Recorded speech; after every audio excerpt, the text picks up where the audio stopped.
Donald Trump became president in 2016 in large part thanks to voters in the U.S. Rust Belt, states like Ohio and cities like Youngstown, which never recovered from the decline of the steel industry. Ohio voted for Trump again in 2020 by some 8 points. High inflation is being felt particularly harshly here.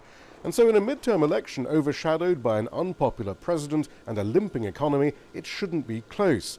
Yet the polls show Republican J.D. Vance tied with Democrat Tim Ryan.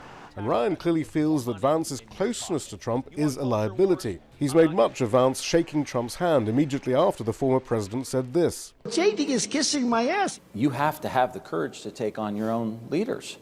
These leaders in D.C. They will eat you up like a chew toy. In addition, Ryan and the Democrats hope that Republican overreach on abortion restrictions may help bring Democrats to the polls. Vance has dialed back his stance on the issue. He now says he doesn't support a total ban. But he has used the example of a 10-year-old girl who was unable to get an abortion in Ohio to pivot to immigration.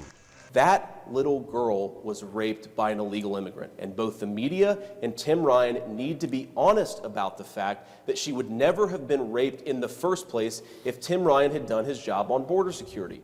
And there is evidence that after a summer of outrage, the Ohio race is reverting to tradition.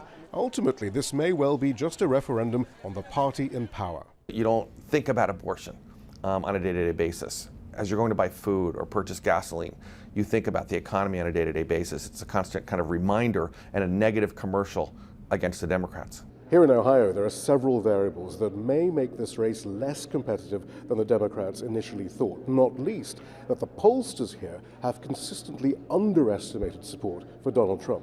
If the Democrats do pick up Ohio's Senate seat from the Republicans, it would be a victory of national importance.